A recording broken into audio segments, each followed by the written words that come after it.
My name is Carl. I walked out of prison on a Tuesday morning after 20 years behind bars. The sun hit my face and I had to stop walking. Just stand there. Feel it. I was 58 years old. I had gone in at 38. The man who walked out was not the same man who walked in.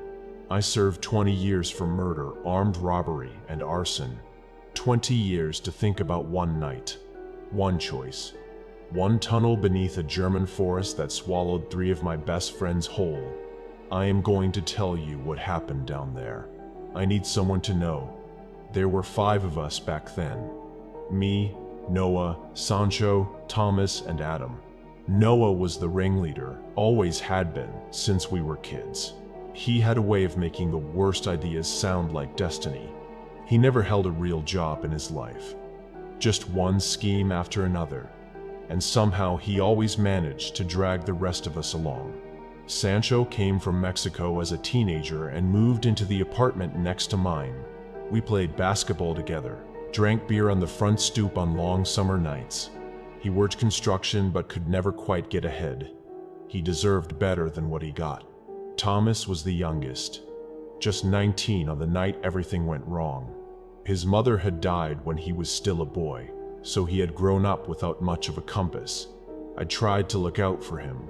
I failed. Adam was loyal to the bone, the kind of man who would take a bullet for you without asking questions. He had battled mental illness for years, but he kept it together most of the time. After what happened in those tunnels, he never really came back from it. Last I heard, he was still locked inside a psychiatric hospital. And me?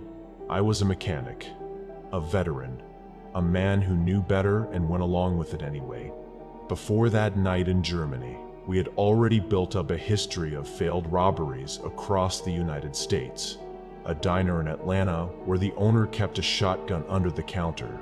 A gas station in Dallas where a silent alarm had the police arriving within minutes. A gambling warehouse in Tucson that turned out to have armed security inside. We even tried to rob a fireworks stand in New Mexico on the 4th of July. Wore bandanas over our faces in the middle of a crowd.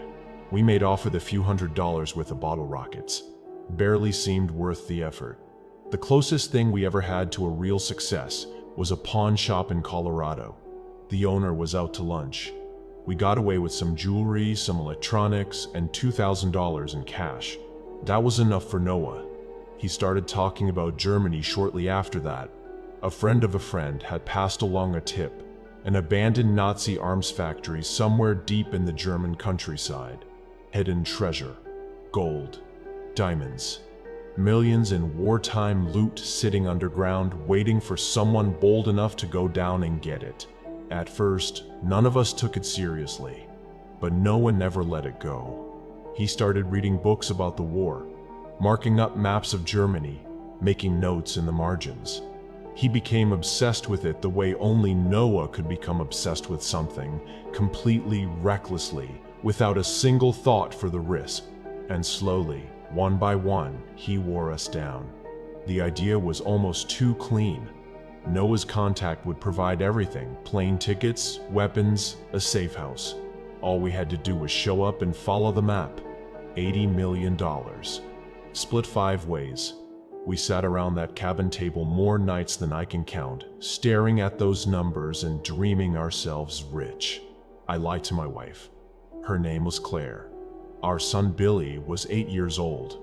I told him I had been offered a 6-month contract by an old army buddy, auto repair work on a military base. Claire didn't like it. She didn't want me gone that long. But I promised her I would send home enough money to get us out of debt, to get us into a nicer neighborhood, to finally give Billy the life he deserved. The night before I left, she made pot roast and baked potatoes. After we tucked Billy into bed, we stayed up late drinking wine, talking about how we first met. I held her hand across the kitchen table and I hated myself for every word I said that night. I never told her the truth about where I was going. I never got the chance to. The morning we flew out felt like the last morning.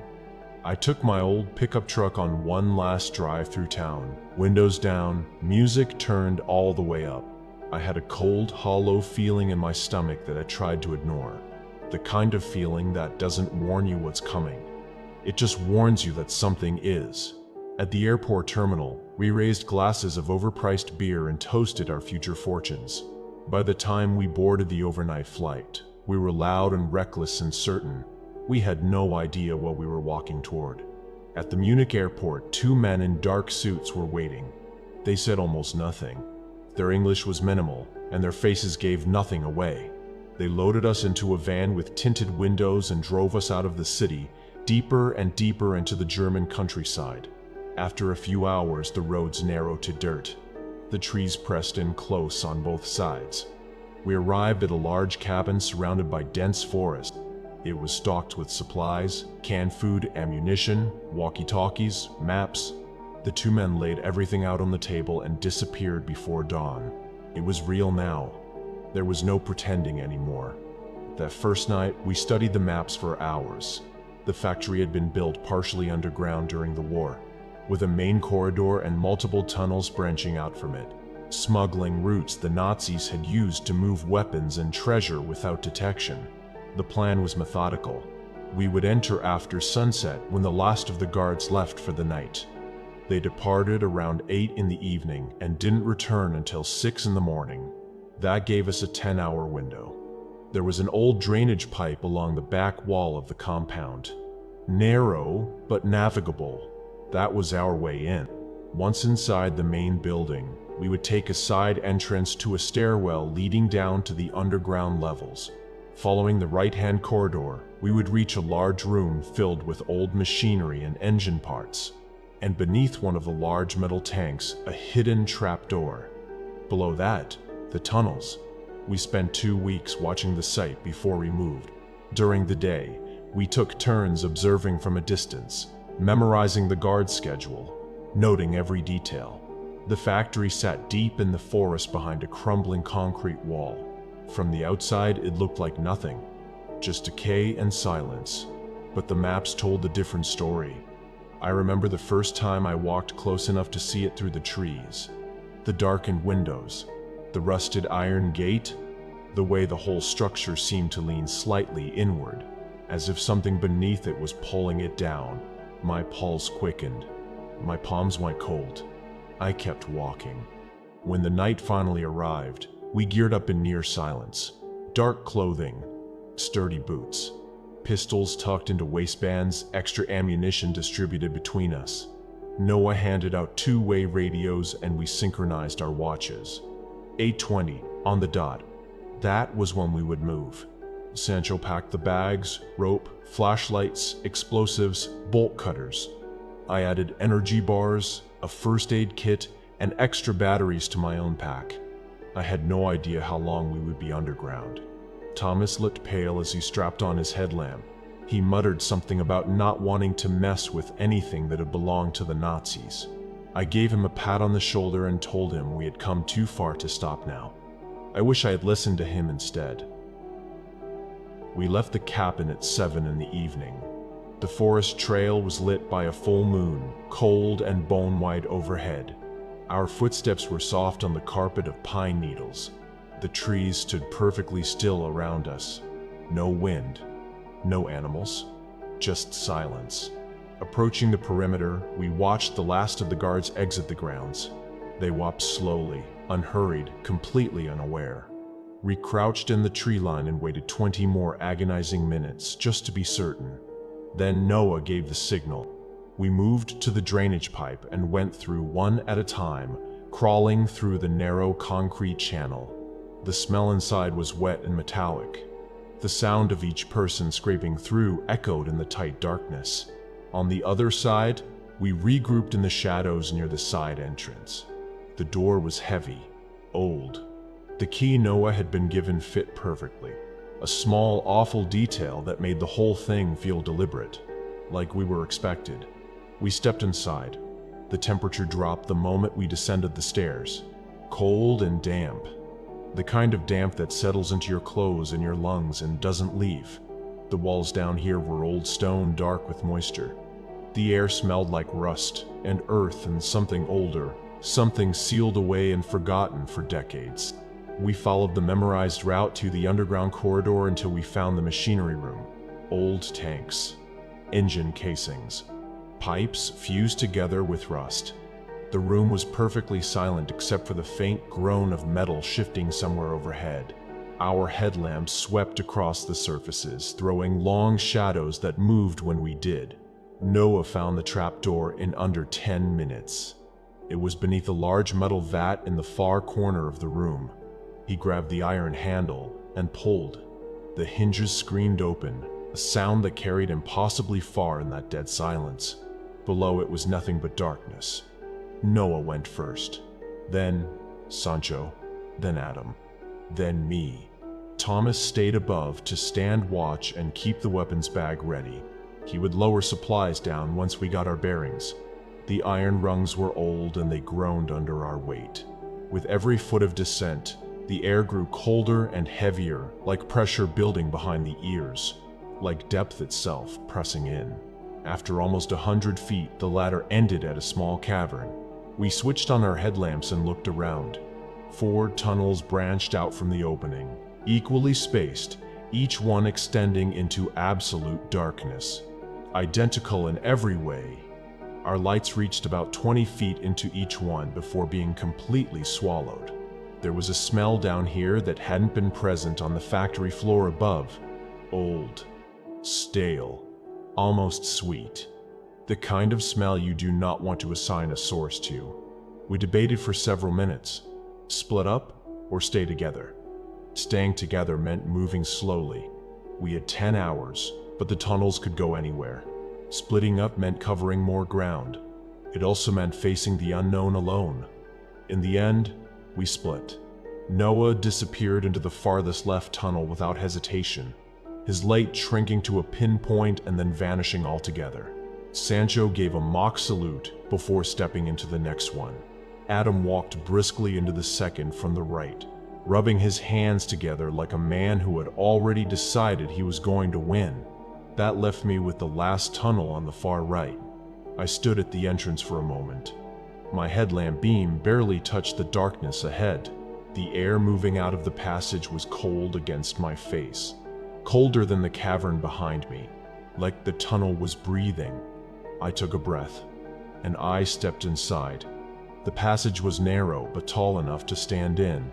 The walls were rough-cut stone, still bearing the chisel marks of the men who had carved them. Swastikas and dates were scratched into the surface here and there, names written in German script that I could not read. Bullet holes pocked the rock in long stretches, gouges where ricochets had torn through. Evidence of gunfights that happened down here during the war. Men dying in the dark, in this same narrow space where I was now walking.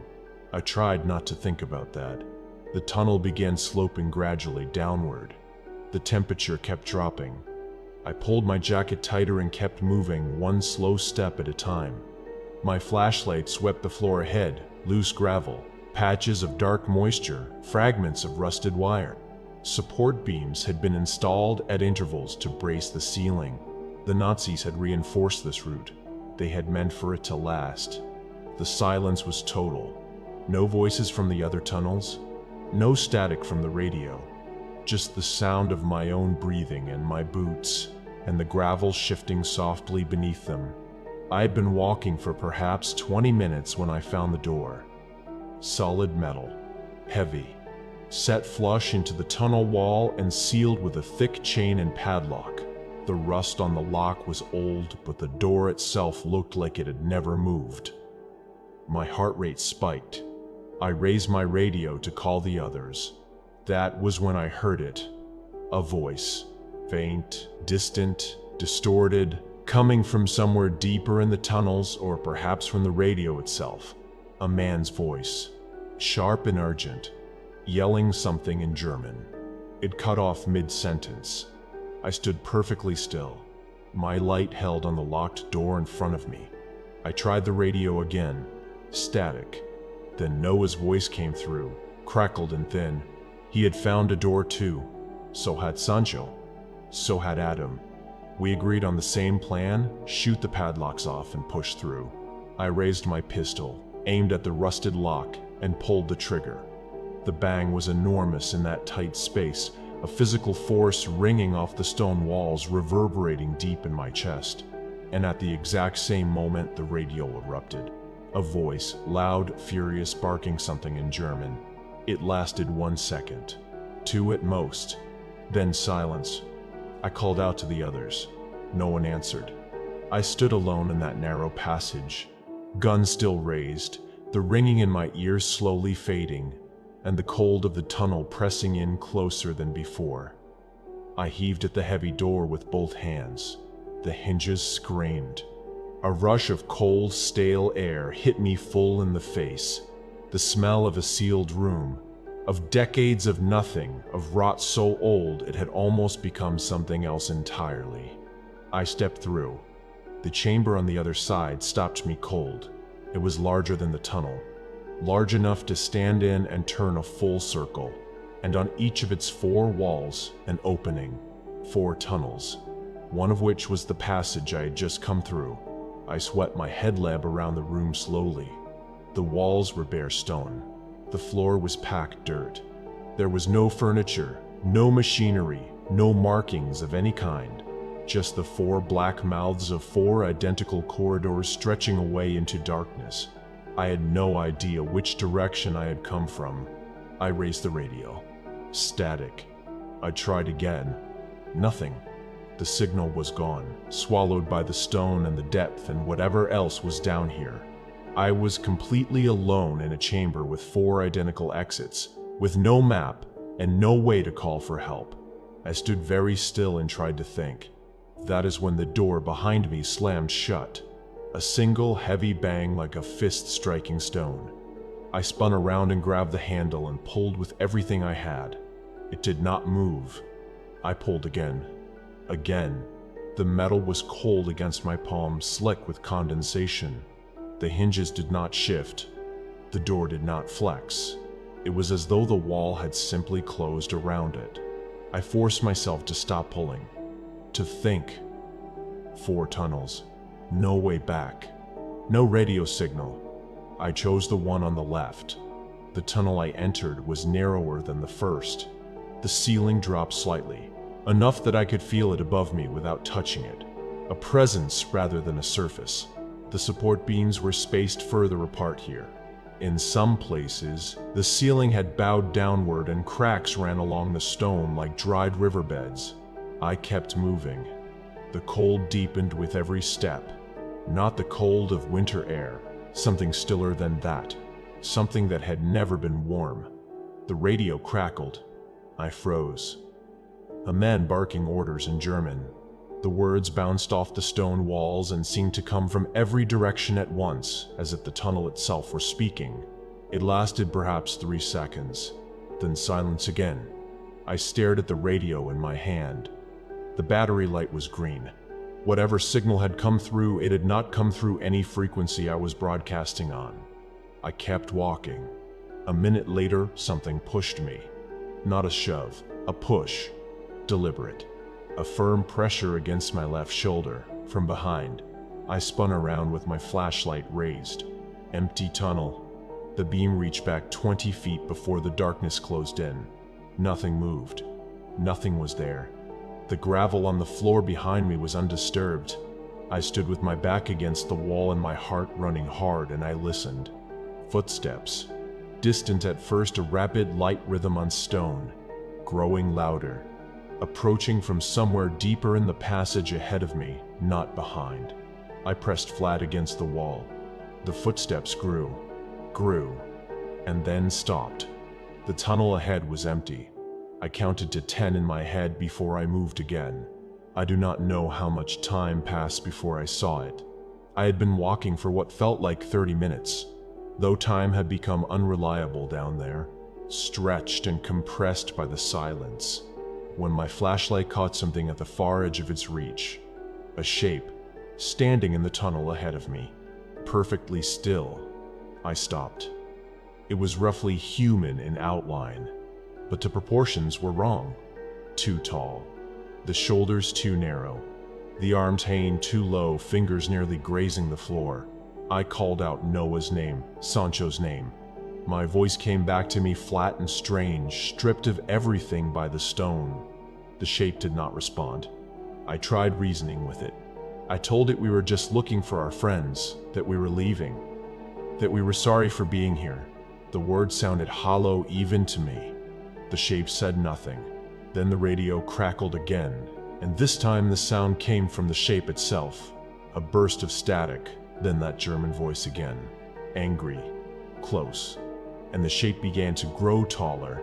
I watched it happen. The silhouette stretched upward as though something inside it were extending, unfolding. The arms reached further downward. The whole thing moved with a slow, deliberate wrongness. The way something moves when it has never learned to hide what it is. Then it lurched forward. I ran. I do not remember making the decision to run. One moment I was standing there. The next my boots were hammering the gravel and my headlamp was strobing off the walls, and the only thought I had was forward. The footsteps behind me were heavy and irregular, not the rhythm of a person running. Something else. Something that did not need to breathe.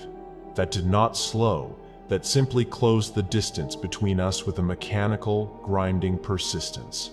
My lungs burned. My legs ached. The tunnel curved and I nearly lost my footing on a patch of loose stone, caught myself on the wall, kept going. Up ahead, an opening in the rock, low and narrow, barely large enough to squeeze into. I dove. The space was cramped and cold and smelled of wet earth. I pressed myself as far back as I could go and killed my flashlight and my headlamp both, and held my breath in the absolute dark. The heavy footsteps passed, slow, deliberate, just outside the opening. Then a sound I cannot adequately describe. A shriek, but wrong in pitch, wrong in duration. The kind of sound that has no business coming from any living throat. It echoed through the tunnels for a long time after it stopped. I stayed in the dark. I counted to 60, then 60 again. Gunshots broke the silence. Distant, coming from somewhere deeper in the tunnel network. One shot, a pause, another, then a rapid series, 4 or 5 in quick succession before everything went quiet again. I crawled out of the hiding spot and moved toward the sound, lights off, one hand trailing along the wall. The darkness was total without my headlamp. I moved slowly, feeling each step before I took it. Whispers began. They were all around me, low, unintelligible, in German. Not from any single direction. From the walls, from the ceiling, from somewhere just behind my ear that I kept turning toward and finding nothing. I told myself it was the tunnels, old air currents, sound traveling strangely through stone. I kept moving. I heard footsteps approaching fast from ahead. I pressed against the wall and gripped my gun. The footsteps were close, running hard, coming straight toward me through the dark. Something seized me from behind. A hand, or something shaped like one, grabbed me and flung me sideways into the tunnel wall. My shoulder hit the stone hard. I spun around and fired toward the light I could now see coming from ahead. 3 shots. The light went out. A body hit the ground. I moved toward it slowly, hands shaking, gun still raised. I crouched down and brought my flashlight close to the face. Sancho. He lay on his back with his own flashlight still clutched in one hand and a gun in the other. There was a wound between his eyes. His expression was not one of pain, it was surprise. Wide eyes staring up at the stone ceiling. I had shot him. In the confusion, in the dark, with something grabbing me from behind, I had turned and fired and killed one of my oldest friends. I knelt beside him for a long time. I do not know how long. I made the sign of the cross over his body. I picked up his pack and his gun because I could not carry him. I stood up. I kept moving. What else could I do? I found Noah around the next turn. He was on the floor of the tunnel with his arms outstretched and his face turned toward the wall. The flashlight near his hand was still on, its beam pointing uselessly at the stone. I knew before I reached him. He had been cut. deeply, repeatedly, long ragged wounds across his torso and arms, and a single terrible cut across his throat. The blood had spread far in the enclosed space. The smell of it was iron and copper and something beneath that. He had not been shot. He had been killed with a blade. We had brought one blade between us. I stood over Noah's body and understood what the tunnels were doing to us. Whatever lived down here, whatever moved in the dark and whispered in dead men's language, it had not needed to kill us directly. It had only needed to put us in the dark long enough.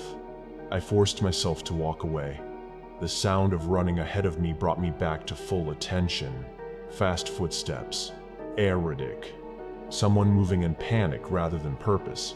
I ducked behind a support beam just as Thomas came around the corner. He had come down. He had left his post above and come down into the tunnels alone, looking for us. His eyes were wide and unseeing. He raised his gun and fired 3 shots down the passageway, not at me, at nothing, at the darkness itself. He was yelling about voices. Voices in German. Voices that had been telling him things. The gun clicked empty. Thomas dropped to his knees. The sound he made then was not crying exactly. It was the sound of something breaking that had no name for what was breaking inside it. He was 19 years old and he had come down into this place alone to find his friends, and the tunnels had taken everything left in him. I stepped forward slowly, hands raised, calling his name in a low voice. He heard me. He looked up at me, and then he turned the gun on himself and pulled the trigger. The chamber was empty, but his hands did not seem to know that. He sat there on the tunnel floor with the barrel pressed to his head and his finger pulling at a trigger that had nothing left to give. I reached him. I took the gun from his hands gently, the way you take something sharp from a child. He looked at me and said nothing. And then he was gone, slumped forward onto the stone before I could catch him. I do not know if his heart simply stopped. I do not know what the tunnels did to him in those last seconds. I laid him down as carefully as I could. I found Adam last. He was wandering in a section of tunnel I had not seen before, moving in slow circles, muttering to himself in a low, constant stream. He had a blade in his hand. When he saw my light, he attacked. He came at me fast and I grabbed his wrists and held on. He was stronger than I expected, or I was weaker than I knew. We struggled against the wall until something gave out in him. A sudden collapse. Not of the body, but of whatever had been driving him. He pressed his face against my chest and wept. I held him. I took the blade from his hand without a word. I did not ask what he had seen. I did not need to. When he was steady enough to walk, I kept him close, and we moved together. I had thought the tunnels were branching, a maze spreading outward in all directions. They were not. They looped. Every passage eventually curved back into another. The chamber with the 4 openings appeared again, and again. The locked door had shot open. I found it once more, from the other side, sealed again. We had been walking in circles the entire time. This was how I had found them all. Not by searching, but because the tunnels kept delivering us to each other in the dark. This was also how Noah and Adam had met. I understood now what had happened. 2 men, alone in total darkness, with whispers coming from everywhere, one of them already unraveling. They had crossed paths somewhere in the loop, and in the confusion and the terror, only one of them had walked away. The tunnels had not needed to kill us. They had only needed to wait.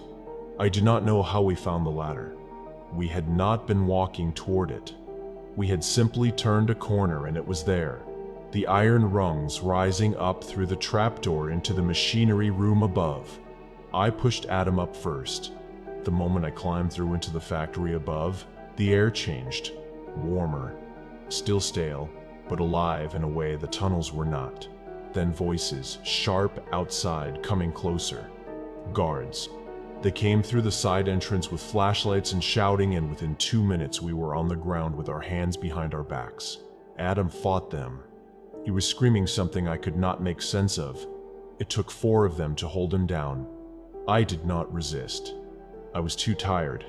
At the police station, they brought in a translator. I told him everything.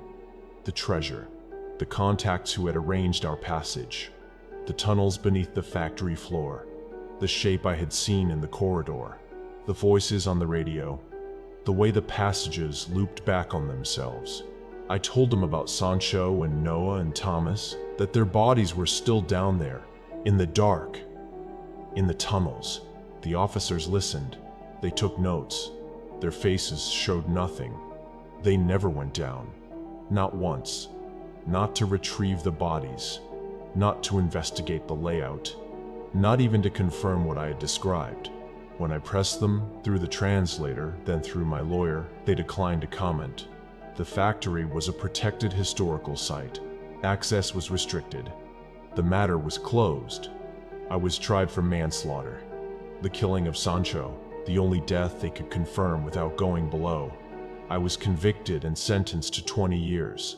Adam was extradited to the United States. The last information I received placed him in a psychiatric facility, where he has remained ever since. I served part of my sentence in Germany before being transferred to an American prison. 20 years. In that time, I wrote down everything I remembered about the tunnels, the layout, the sounds, the thing I had seen. I thought that if I could map it clearly enough, someone might eventually go back and bring Sancho and Noah and Thomas home. No one ever did. The German authorities know what is beneath that factory. They have always known. The way they closed the case without question, the way they never asked me to describe the layout in detail, the way they stopped the translator mid-sentence on 2 separate occasions. These are not the behaviors of people encountering something unexpected. They have known for a long time, and they have decided that whatever lives down there is better left alone. I am 58 years old now. I walked out of prison on a Tuesday morning and felt the sun on my face and thought about 3 men lying in the dark beneath a German forest, in a tunnel that loops back on itself, in a labyrinth that was built to be inescapable. Sancho, Noah, Thomas. No headstones, no graves, no record of how they died, where they rest. I think about the shape I saw in the tunnel, how it stretched, how it moved, the sound it made when it could not find me. I think about the radio voices, the German commands barking through a dead channel, the whispers that circled us in the dark.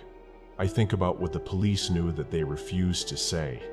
Sometimes, late at night, I wonder if the thing in those tunnels is still there, still walking the loop, still waiting for the next group of foolish men who believe that somewhere beneath the earth there is treasure. There is something down there, but it is not treasure. It has never been treasure.